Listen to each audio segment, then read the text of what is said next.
Je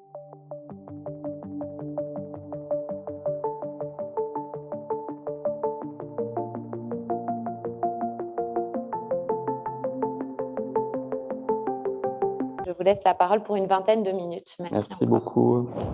Je vous présenterai à la fois les mineurs et les majeurs. Il faut vraiment mettre les deux donc en parallèle. J'étais maître de conférences associé jusqu'en 2020. Et effectivement, donc aujourd'hui, je travaille intégralement dans un service, dans une unité spécialisée, l'unité transculturelle, où on s'occupe vraiment, on a un mandat de santé publique pour s'occuper des mineurs non accompagnés, avec un dispositif, pour le coup, je pense, assez donc original. Alors, si on prend le focus sur la santé mentale chez les mineurs non accompagnés, effectivement, on a des chiffres. Alors, avec des limites méthodologiques que Thierry a pu donc évoquer tout à l'heure, même s'il y a certaines études, celles de Derluin, de Bean, qui ont créé leurs propres outils validés pour cette population-là. Donc, on voit qu'effectivement, il y a des prévalences extrêmement fortes. Alors, il y a une triade psychopathologique qui se retrouve constamment dans toutes les études. Alors, il y a à la fois spécifique dans le champ de la protection de l'enfance aux mineurs non accompagnés, mais qui n'est pas spécifique pour les requérants d'asile, puisqu'au fond, c'est la même triade que l'on retrouve aussi auprès des adultes, à savoir des taux extrêmement élevés d'anxiété, de dépression et de stress post-traumatique. Donc, en fonction des études, en fonction des échantillons, en fonction justement de la provenance aussi de ces groupes, on a des résultats qui varient un peu, mais qui sont quand même très largement supérieurs à tout ce que l'on peut attendre, et même très largement supérieurs aussi aux mineurs requérants d'asile qui viennent avec leur famille. Certaines études disent qu'il y a 5 fois plus de détresse psychologique chez les mineurs non accompagnés que chez les mineurs issus de l'asile qui ont été accompagnés avec leur famille. Que nous dit aussi l'étude de Bean, donc de 2007, qui est très intéressant et sur lequel je vais revenir, c'est que le stress psychosocial, donc toute cette insécurité administrative, insécurité linguistique, insécurité liée aussi à l'incompréhension, donc interculturelle, sont des facteurs de stress psychosociaux, ce qui veut dire qu'en fait, quand les jeunes n'ont pas de tampon par rapport à ces stresseurs-là, autrement dit, quand l'accompagnement n'arrive pas à les rassurer par rapport à ces stresseurs-là, on observe, et ça c'est sur vraiment des cohortes qui sont voilà, qui sont quand même très très grandes, des troubles davantage internalisés. Ça veut dire que bien au contraire d'avoir des troubles bruyants comme comme on en a l'habitude dans la protection de l'enfance, on a plutôt des troubles internalisés, autrement dit des jeunes qui vont davantage se replier sur eux-mêmes et s'isoler dans ces moments-là. Et il va y avoir bien entendu une reviviscence du stress post-traumatique. J'ai moi-même fait une petite étude qui était à ce moment-là la première en France en 2017 sur 68 mineurs non accompagnés. On a interviewé avec mes étudiants et mes étudiantes de l'époque individuellement, alors avec des questionnaires standardisés bien entendu, mais on a aussi demandé aux éducateurs qui les avaient en référent dans le quotidien de répondre aussi à un ensemble de questionnaires. Il s'avérait que chez 69% des jeunes, d'après les éducateurs, ceux-ci avaient été exposés à des événements qui pourraient être traumatiques. Ça ne veut pas dire que l'issue nécessairement, c'est le stress post-traumatique, on l'a dit déjà ce matin, mais en tout cas, ils ont été exposés, d'après le récit que les éducateurs ont du jeune, à des événements qui pourraient être traumatiques, potentiellement traumatiques. Lorsqu'on a interviewé les jeunes avec un questionnaire pour le coup de dépistage auto-rapporté, donc on le faisait ensemble, 62% des jeunes sur un seuil clinique manifestent tous les signes d'un stress post-traumatique. Alors, stress post-traumatique simple pour le coup, mais stress post-traumatique. En faisant une analyse de variance, on se rend compte qu'en fait, les 62% ne sont pas entièrement à l'intérieur des 69% dont on connaît l'exposition à un événement traumatique. Pourquoi? Parce que tout simplement, il y a 23% des jeunes qui ont été exposés qui, à ce moment-là, la recherche ne manifeste pas sur un seuil clinique un stress post-traumatique. Mais il y a en contrepartie 16% des jeunes qui n'ont rien dit de leur récit migratoire et qui, eux, ont tous les signes d'un stress post-traumatique. Et là, on peut réévoquer effectivement toutes ces questions de traite des êtres humains, de viol, de choses comme ça qu'on ne peut pas dire, sur lesquelles il y a une très grande honte et qui ne figurent pas dans le récit du jeune. Donc c'est pour ça qu'il y a donc une indépendance relative entre ces deux résultats. Et je questionnais aussi les éducateurs dans leur quotidien à partir d'un questionnaire qui s'appelle le CBCL, s'ils observaient des signes de détresse, de repli sur soi, etc. Et en l'occurrence, chez seulement 16% des jeunes, il était observé dans le quotidien des signes évocateurs d'un stress post-traumatique. Autrement dit, il y a un écart extrêmement donc important qu'on va retrouver dans la littérature entre ce que l'on peut savoir, au travers du récit des jeunes pour les éducateurs, mais au fond, ça nous concerne tous, parce que c'est ce que l'on peut savoir par la théorie, c'est ce que l'on peut savoir par les recherches scientifiques. On sait qu'ils ont été exposés à des événements traumatiques. On sait que de 40 à 60%, donc en moyenne, il y a un stress post-traumatique. On le sait. Pour autant, on ne le voit pas dans le quotidien. Autrement dit, dans le quotidien, les capacités adaptatives sont préservées. Et effectivement, les signes de détresse aiguë sont très peu visibles. Chez seulement un tout petit nombre de ces jeunes, elles sont visibles, mais pas du tout pour la majorité. Et il y a encore une fois un décalage extrêmement fort avec ce qui est vécu dans l'intimité. Autrement dit, dans l'intimité, c'est là où on peut parler de l'internalisation des troubles, il y a effectivement une détresse psychologique intense. Une étude un petit peu plus ancienne de Bean en 2006 montrait qu'effectivement, en interviewant les mineurs non accompagnés, 57,8% exprimaient au fond un besoin de soins et une détresse psychologique. Alors, sans la caractériser davantage, mais en tout cas, ils avaient besoin, ils se sentaient mal. Et 30% seulement, cette détresse émotionnelle était détectée par les tuteurs et les enseignants. Donc la moitié seulement. Et seulement 12,7% accédaient aux services de soins. Et bien évidemment, une majorité de ces mineurs, 48,7%, exprimaient que leurs besoins en santé mentale n'avaient pas été suffisamment pris en compte. Donc ce décalage que j'ai retrouvé en 2017-2018, on le retrouve aussi dans la littérature de la même manière. Donc il y a un double décalage entre à la fois ce qui est vécu dans l'intimité par le jeune, qui est observé par les professionnels dans le quotidien, qui est observé dans le quotidien par les professionnels, qui est à peu près la moitié de ce que les jeunes vivent, hein, voilà, et qui conduit encore une fois à une déperdition entre ce qui est observé et le fait de réussir à les amener jusqu'aux soins.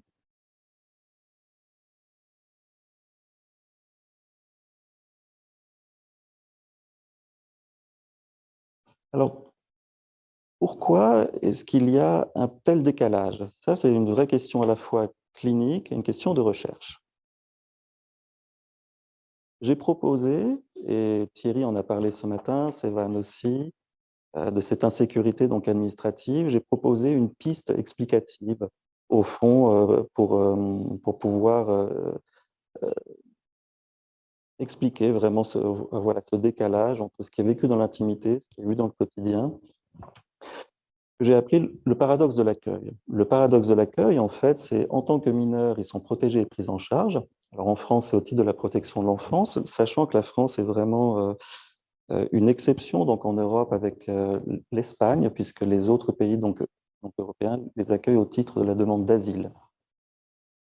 Ce qui conditionne effectivement aussi le profil des jeunes qui sont donc accueillis. Par exemple, en Suisse, où je travaille donc aujourd'hui, on accueille très très peu de jeunes d'Afrique de l'Ouest parce qu'ils n'ont aucune chance à leurs 18 ans d'être régularisés. Ils sont pris en charge à l'aide d'urgence en tant que mineurs jusqu'à 18 ans, mais à leurs 18 ans, aucune chance. En contrepartie, pour les jeunes effectivement d'Afrique de l'Ouest, alors il y a toute l'histoire coloniale, il y a le français aussi qui nous rapproche. Ils ont énormément plus de chances en France qu'ils en auraient dans d'autres pays. Donc ça aussi, je dirais que les politiques migratoires vont déterminer aussi le profil des jeunes.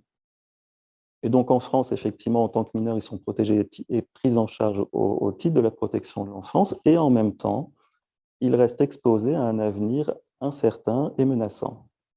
Ça veut dire qu'à 18 ans, on va se décider administrativement des choses pour eux, qui peut être la reconduite aux frontières, qui peut être un droit de séjour temporaire, qui peut être la clandestinité ou la précarité.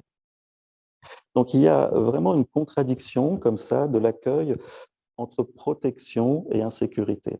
Et eux-mêmes doivent s'adapter, au fond, au paradoxe de l'accueil. Ils doivent apprendre donc à composer avec à la fois cette sécurité temporaire et cette insécurité à long terme. Comment faire pour s'adapter au paradoxe de l'accueil?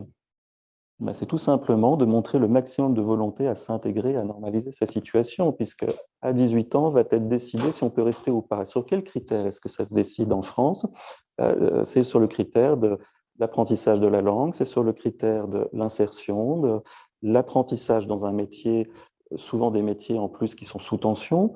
Donc, c'est au fond l'utilité du migrant, donc à la nation. Donc, il faut bien montrer d'ici là le maximum de volonté à s'intégrer, à normaliser sa situation, se sentir menacé. En fait, ils se sentent menacés par l'expression de leur souffrance, alors ce qui est de surcroît une peur adolescente aussi, hein, n'aime pas effectivement se sentir dépendant des autres en cas de vulnérabilité. Et il faut se dire que le symptôme a une valeur dissociale. Autrement dit, le symptôme nous amène à dysfonctionner dans en fait, dans la société, ce qui veut dire que le symptôme, au fond, il vient hypothéquer euh, la possibilité même que l'on reste là, donc à 18 ans, parce qu'au fond, il viendrait ruiner tous les efforts d'adaptation que l'on met en place, mais au fond, que la société aussi qui nous accueille exige de nous. Donc le symptôme a une valeur dissociale. Ces éléments-là, ils expliquent en partie, effectivement, les obstacles à l'identification des besoins de soins chez les mineurs non accompagnés. À cela, il faut rajouter que, effectivement, toute la littérature nous le montre, il y a une tendance en situation de détresse à internaliser davantage les troubles, à davantage se replier sur soi. Il y a un maintien des habiletés sociales et des capacités adaptatives malgré la présence d'un stress post-traumatique. Il y a ce que l'on a évoqué, des manières de souffrir et d'exprimer sa souffrance qui peuvent être différentes en fonction des cultures. Et puis, il y a aussi une réserve culturelle quant au partage des émotions.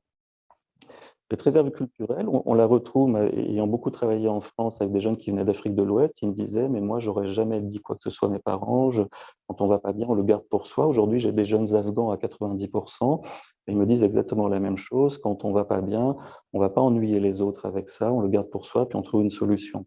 Donc, il y a aussi une réserve culturelle, effectivement, à garder les émotions pour soi. Donc, c'est un vrai travail acculturatif, hein, lorsqu'on nous rend compte d'imaginer, parce que ça, c'est notre ethnothéorie, hein, de penser que la parole, effectivement, est libératrice et qu'elle soulage. Et en l'occurrence, ils y croient assez rapidement, cette ethnothéorie, ils se logent assez rapidement dedans, et on arrive donc à les suivre, et je trouve à les suivre très bien, mais initialement, ce n'est pas spontané. Ce qui veut dire qu'il y a, et ces jeunes, déjà en tant que mineurs, mais on va retrouver la même chose en tant que majeurs, la présence simultanée de facteurs de résilience, puisqu'ils s'adaptent très correctement, ils jouent le jeu de ce qui leur est demandé très majoritairement aussi. Donc il y a la présence simultanée de facteurs de résilience et de troubles aigus. Et ça, c'est un élément clé, je pense, qu'il faut avoir en tête. Avec un étudiant donc en médecine que j'ai supervisé, on a fait une revue de la littérature justement sur les capacités adaptatives et capacités scolaires des mineurs non accompagnés. Et la littérature scientifique est très consensuelle sur ce domaine, en fait. Les capacités adaptatives sont préservées et globalement, les capacités scolaires et d'apprentissage sont préservées alors qu'ils sont porteurs d'un stress post-traumatique complexe pour une partie, de dépression, d'anxiété, et néanmoins, ça n'handicape pas, ça ne veut pas dire qu'il n'y a pas une difficulté, mais ça n'handicape pas les apprentissages et la bonne insertion. Les méta-analyses aussi hein, nous montrent exactement donc la même chose, et j'avais écrit cette phrase-là qui est tirée d'une des méta-analyses, hein, des preuves suggèrent la coexistence d'un bon fonctionnement global avec des symptômes de mauvaise santé mentale. Et ça, c'est vraiment quelque chose de très fort. Si on ne l'a pas compris avec les mineurs avec les mineurs non accompagnés, on risque de passer complètement à côté de la problématique. Ce qui nous amène à nous questionner au fond sur ce concept de résilience qu'on connaît tous, avec lequel on travaille tous plus ou moins. C'est un concept aujourd'hui qui est devenu, comment le dire, un peu un concept commun. Voilà. On pense tous savoir ce que c'est, au fond, quand on parle de résilience. Alors, les critères de la résilience globaux, je dirais, c'est tout simplement, alors déjà, la résilience, elle résulte de l'interaction entre l'individu et son environnement, mais d'une manière très globale, au fond, la résilience, elle nous permet de surmonter une épreuve traumatique et de continuer à se construire, à se développer de façon adaptée. Donc, sur ce critère effectivement global, on pourrait dire ils sont résilients. Néanmoins, on peut avoir des critères un petit peu plus affinés que ça et se souvenir aussi que la résilience est un processus qui est complexe, multifactoriel, mais aussi dimensionnel, chose qu'on ne dit pas suffisamment. Autrement dit, aujourd'hui, il y a beaucoup d'études aussi sur les personnes âgées qui nous montrent qu'on peut avoir un état de santé qui se dégrade et néanmoins avoir une appétence pour la vie qui est exceptionnelle. Vous voyez, autrement dit, on peut être en souffrance, mais aussi être résilient. On peut être résilient dans un domaine, mais pas dans un autre. Et c'est exactement ce qui se passe en fait avec les mineurs non accompagnés. Si on considère que la résilience est un construit dimensionnel, ils sont résilients dans certains domaines, mais pas dans tous. Sur des critères intrapsychiques, la résilience, elle coïncide globalement avec la diminution de la détresse psychologique, simplement. Alors, si on décline encore, hein, c'est au fond la diminution de l'anxiété, des pensées intrusives liées au trauma, la diminution de la dépression, de la culpabilité, du stress, un bon équilibre psychosomatique. On en a parlé, effectivement, la porte d'entrée du soin, c'est le corps et le sommeil, avec les cauchemars. C'est une capacité à rendre compte de ses états intérieurs et une capacité à éprouver au fond un sentiment de bien-être subjectif. Et sur des critères externes, c'est la bonne adaptation du sujet à son environnement, aux exigences de celui-ci, donc apprentissage, absence de troubles fonctionnels, bonne insertion, etc. Donc on voit bien si on a cette lecture dimensionnelle de la résilience, comment effectivement on peut être résilient dans un domaine, l'adaptation sociale, mais au fond, être en grande détresse psychologique, autrement dit, on n'est pas résilient dans tous les domaines. Alors, chez les jeunes majeurs, on a quelques études longitudinales qui, d'un point de vue de la méthodologie de la recherche, sont quand même très limites. Très limites. Pourquoi? Parce que déjà, c'est des petites cohortes, mais ce n'est pas au fond le problème principal. C'est souvent des cohortes de 100, 110 sujets, mais compte tenu que c'est du longitudinal, en fait, il y a ce que l'on appelle une mortalité expérimentale, à savoir qu'on débute avec 110 sujets, puis on arrive avec 50. Vous voyez, donc ça, donc ça, c'est la difficulté, mais malgré tout, on a quelques études longitudinales au niveau donc européen sur le devenir que je vais appeler les jeunes majeurs isolés étrangers, qui montrent qu'il n'y a pas d'impact sur la santé mentale lié à la durée de l'établissement dans le pays hôte. Ce qui veut dire qu'au fond, on ne va pas forcément mieux au bout de 5 ans que quand on est arrivé. Voilà, première étude un petit peu ancienne. Voilà. Autre chose aussi que l'on peut voir, étude de Jensen en 2014, il n'y a pas d'amélioration en santé mentale pour les mineurs non accompagnés ayant reçu un permis de séjour, mais en contrepartie, une augmentation de la détresse pour ceux qui se voient refuser l'asile. Donc, on le disait tout à l'heure, le stress post-traumatique, complexe, la dépression, l'anxiété méritent du soin. Et il ne suffit pas d'accueillir pour que tout, effectivement, se rétablisse tel quel. Il n'y a pas de rétablissement spontané. Là, on le voit très bien encore. Il n'y a pas d'amélioration donc en santé mentale, mais bien entendu une dégradation lorsque le contexte psychosocial lui-même se dégrade. La détresse psychologique signalée à l'arrivée dans le pays reste stable à 4 mois, puis à 15 mois, puis à 26 mois dans une étude de Jacobson.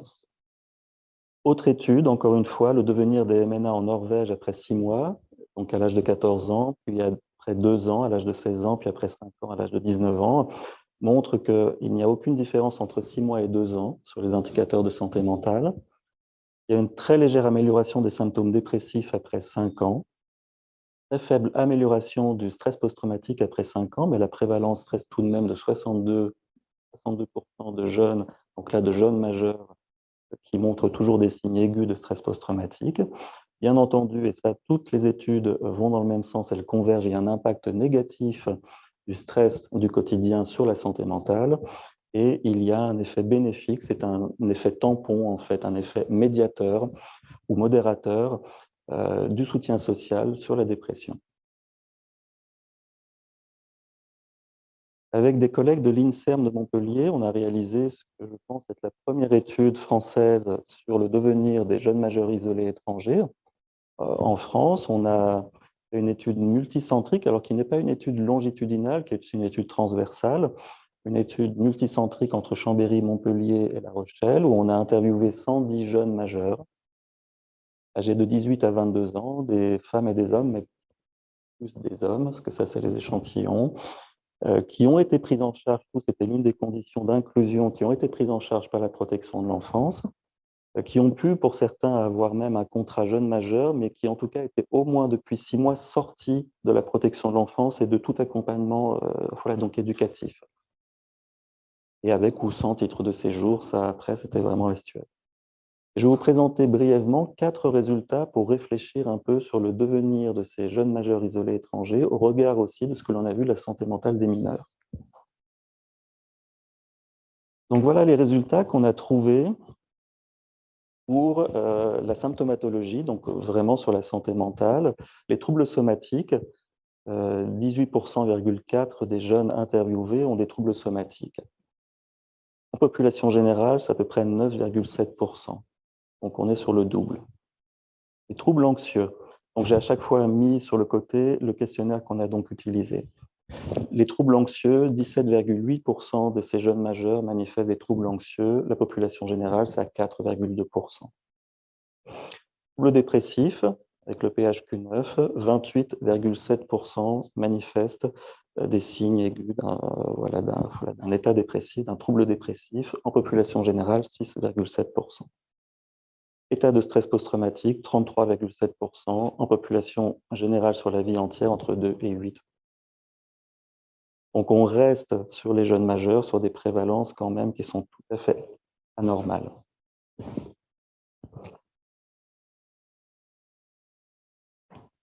Là, c'est du qualitatif. Là, pour le coup, on a demandé aux jeunes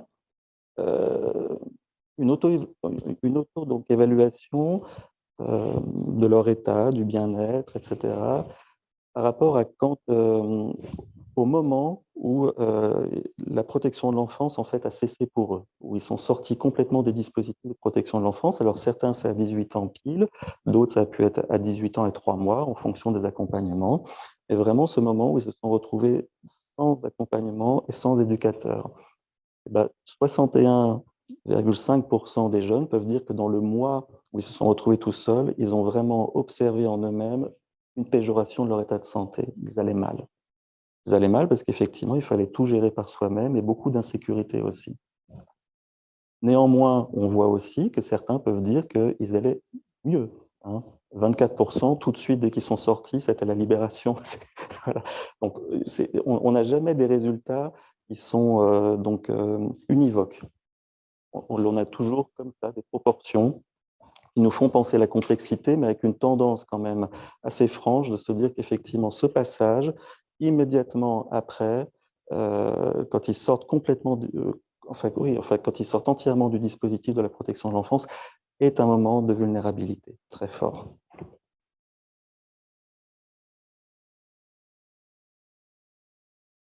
« 67% disent au moment de l'entretien « sont mieux qu'avant ». Aussi une amélioration qu'ils observent avec la majorité. Sur la santé mentale. Donc, on leur a fait remplir les questionnaires pour mesurer effectivement l'anxiété, la dépression, le stress post-traumatique avec les résultats que je vous ai donnés tout à l'heure. Et on leur demandait, ça c'est quelque chose qu'on a rajouté du qualitatif, on leur demandait, mais par rapport à avant, comment tu juges? Est-ce que c'était avec une échelle de Likert? Est-ce que tu trouves que ce que tu nous as dit là, ce qu'on a vu ensemble, c'était moins qu'avant, c'était pareil qu'avant, c'était plus, c'était plus, donc plus sévère qu'avant. Et là, on voit des résultats très contrastés. On sent qu'en dehors du stress post-traumatique, où très majoritairement les jeunes nous disent qu'au moment de l'entretien, ils ressentent les troubles comme étant moins aigus qu'avant, tout le reste, c'est beaucoup moins évident parce qu'on est à peu près sur des proportions presque équivalentes à chaque fois. Où il y a un tiers qui dit non, c'est moins sévère qu'avant, je me sens mieux. Un tiers qui dit au fond, c'est pareil qu'avant, il n'y a pas d'évolution, c'est vraiment chronicisé. Et puis un tiers à peu près qui dit non, c'est encore pire qu'avant. Donc là, on a vraiment des résultats très contrastés.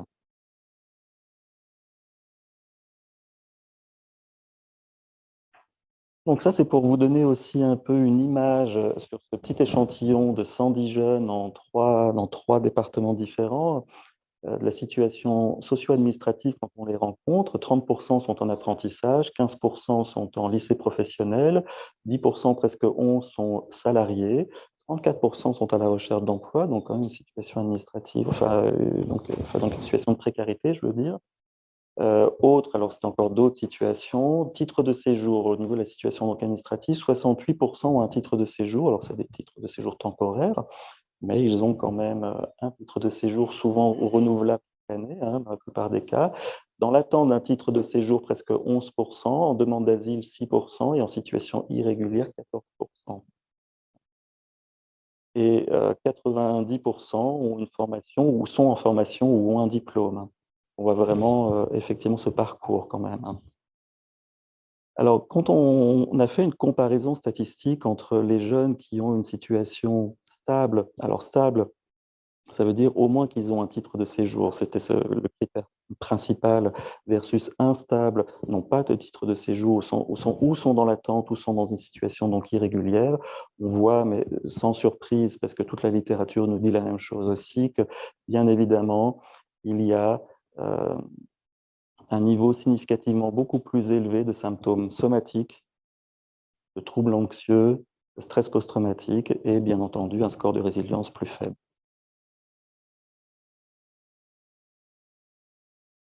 Donc, comme je vous le disais, on est sur une étude transversale et non pas longitudinale. Donc, c'est difficile, effectivement. Là, pour le coup, on ne sait pas quelle est l'évolution de ces jeunes. En tout cas, eux ont l'air de percevoir quand même une diminution du stress post-traumatique avec la majorité.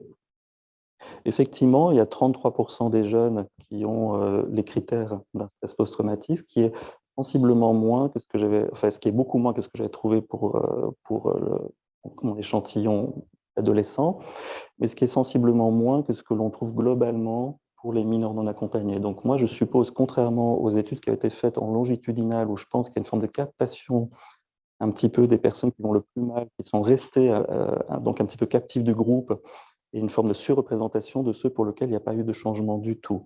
On peut supposer que ceux qui vont mieux sont peut-être ceux qui retrouvent un peu de mobilité, qui sortent complètement de nos radars, justement, et qu'on n'arrive pas à réintégrer dans la recherche. Donc, en tout cas, on peut supposer quand même qu'il y a une légère amélioration, mais néanmoins, les prévalences restent par rapport à la population générale extrêmement élevées, et on voit qu'on est sur des troubles qui sont largement chronicisés. La transition vers l'autonomie, donc elle coïncide aussi au moment même de la transition à une péjoration de l'état de santé. Ce qui veut dire que là, on est vraiment sur un moment de vulnérabilité, mais globalement, la majorité coïncide quand même, pour beaucoup, avec un sentiment de mieux être perçu. L'évolution des troubles en santé mentale, elle est contrastée, c'est celle qu'on vient de voir. On n'arrive pas au fond à trancher, hein, mais on a quand même beaucoup de troubles chronicisés, c'est ce qu'il faut, je pense, c'est ce qu'il faut garder. Et bien entendu, l'insécurité, lorsqu'elle perdure de façon structurelle, il n'y a pas de secret, elle péjore l'état de santé. Je vous ai mis les références bibliographiques aussi, il y en a pas mal. Et puis, je vous signale aussi, avant que je l'oublie, qu'avec Sévan, avec Thierry, et puis avec une trentaine d'auteurs, on a travaillé sur un ouvrage collectif qui sera édité au mois d'octobre chez INPES sur les mineurs non accompagnés, repères pour une clinique psychosociale transculturelle. Parce qu'effectivement, Sévan l'a beaucoup dit aussi, Thierry, mais on est vraiment sur une clinique du présent. On travaille beaucoup le passé, certes, on travaille beaucoup le psychotrauma, on travaille énormément aussi le présent, la sécurisation du présent. Et ce qui nous est amené en premier lieu, c'est effectivement l'insécurité, le stress et la détresse psychosociale. Et il faut en prendre un bout pour réussir à traiter le reste. On ne prend pas ce bout-là, on ne peut pas traiter le reste. Ça, c'est une certitude.